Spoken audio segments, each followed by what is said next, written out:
What's up, everybody? I'm David Hain. Welcome to episode number 336 of the A2D From Addict to Disciple podcast. If you enjoy this podcast, please like, subscribe, follow, and share the link with your friends. If you'd like to get our curriculum, you can get the paperback or ebook of From Ashes to Destiny on Amazon. Today's episode again is number 336, and it's entitled Muscle Memory. So let's start by defining what muscle memory is. And online, the dictionaries say it's the body's ability to retain, recall, and quickly regain physical skills or strength after a break or an injury or something like that. And they call it remarkable. And it's often described as the body knowing what the mind does not. And it says that the body holds on to the training that it had in the past, making it easier to return to peak form after an injury or some time off.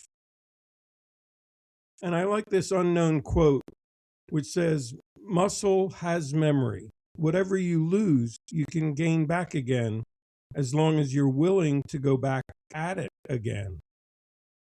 So I'd like to ask you, as you're in recovery and may have slipped or may have relapsed or just struggling or what have you, are you willing to go back again into that commitment to recovery? Are you willing to go back into your curriculum and start reading your curriculum and answering the questions with a new perspective? Are you willing to go back into your journal and see the commitments you made to yourself and the breakthroughs that you documented? Are you willing to go back into your support groups and be actively involved? Taylor Molley, an American poet and educator, said, "The memory is a muscle. The more you use it, the stronger it gets." And that's where we're going with this episode. Your memory is a muscle. Are you ready to use that muscle of what you have learned every day, in every decision, at every opportunity? Are you ready to refresh your memory of how far you've come in recovery? You can't undo what you did, but we can use our memory to prevent us from ever going back there again. Is that your focus on recovery? What steps would you put in place to prevent you from ever becoming that guy again? Well, I'd like to look at 4 aspects of developing your memory as muscle memory and see how you can apply them to what you're putting into your recovery. The first one, I'm going to use the statement, consistency, not intensity. So muscle memory isn't developed by just intense workouts. It's developed by consistent workouts. And there's a quote by Rich Roll, an American ultra endurance athlete and author. And he said, "Consistency beats intensity. Consistency beats volume. Consistency beats passion. Consistency dictates results. Consistency is what defines character." You get that? Consistency ultimately defines your character. And there's another quote by Dwayne Johnson, the pro wrestler and actor, who said, "Success isn't always about greatness. It's about consistency. Consistent hard work leads to success."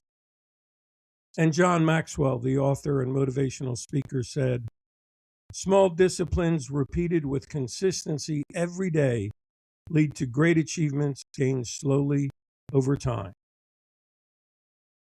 Some great quotes, and there's going to be a lot of quotes in this episode today. But the first key point is your recovery, your muscle memory in your mind and in your body depends on consistent effort. Are you ready to take that step?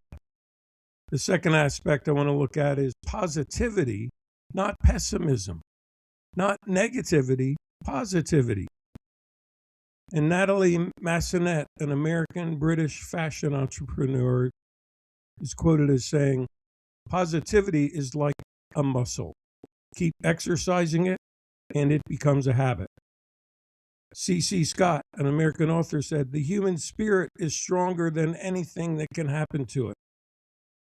And poet Walt Whitman said, "Keep your face always toward the sunshine, and the shadows will fall behind you." Three great quotes on positivity. Are you willing to exercise positivity in your recovery so that it becomes a habit? You don't even have to think about being positive and battle between negativity and positivity. Are you willing to stir up your human spirit, to keep your face toward the sunshine and leave the shadows, leave your past behind you? Are you ready to walk in positivity through times of discomfort? Positivity requires resilience. It requires us to bounce back quickly, to not let what knocks you down keep you down. Are you ready to walk in positivity along with your consistency? The third aspect is steadfast. And it's so important to be steadfast in the things that we've committed to. And steadfast means to stand firm, to be unwavering in our purpose, our commitment, our belief. Are you unwavering in your focus on recovery? And I think being steadfast is important. And there's an awesome anonymous quote which says, "Above our life, we love a steadfast friend." Can you be a steadfast friend to yourself, to those friends and family members that are looking for steadfastness in you? And James chapter 1 and verse 12 says, "Blessed is the man who remains steadfast under trial, for when he has stood the test, he will receive the crown of life which God has promised to those who love him." Are you ready to stand steadfast, remain steadfast under trials and temptations and tests that keep coming your way again and again in recovery? We need to stand firm. And the fourth aspect I'd like to look at today is endurance.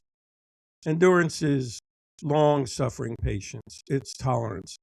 It's bearing the storms of life, the tests, the trials, the hardships, the attacks, the frustrations, the disappointments. And Twyla France, an American author and podcaster, speaking about endurance, said, "For the muscle memory of Scripture that has been instilled within my soul since I was young, I am profoundly thankful." You got that? Her muscle memory came from Scripture, and that gave her a profound walk and a way to endure her hard times. And I'd like to give you a couple scripture verses that tie in with that.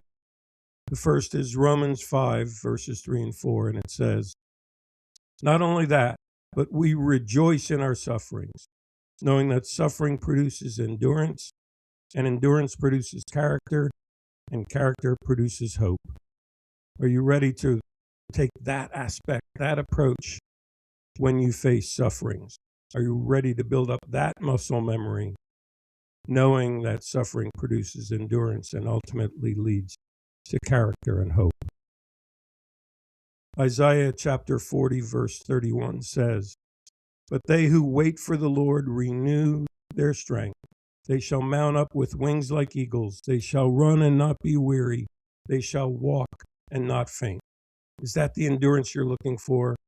The endurance to run and not get weary, to walk and not grow faint, to mount up and soar on wings like eagles. Are you willing to wait on the Lord for his timing as you're facing trials and temptations? And Bruce Lee, the martial art champion and filmmaker, spoke about endurance and said, "Do not pray for an easy life. Pray for the strength to endure the difficult one."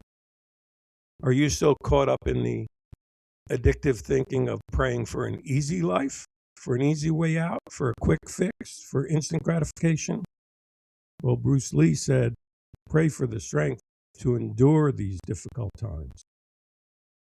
In closing, it takes courage to admit that you've slipped or relapsed. It takes courage to be accountable and accept consequences. It takes courage to ask for help. It takes courage to admit that you're struggling in your recovery when everyone thinks you're doing so well. But it's so important that we do. American author Michael Lewis said, "Courage is a muscle memory.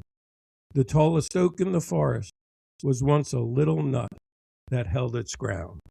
So, can you be that little nut who holds its ground and grows into a mighty oak in your recovery? Thanks for listening to this episode of the A2D From Addict to Disciple podcast. If you'd like to talk to me about muscle memory and recovery, you can send me a message on the link in this podcast or by email at davidfroma2d@gmail.com, or go to my website, www.froma2d.org, and click on the contact page. Keep listening to future podcast episodes, and as always, stay safe and stay resilient.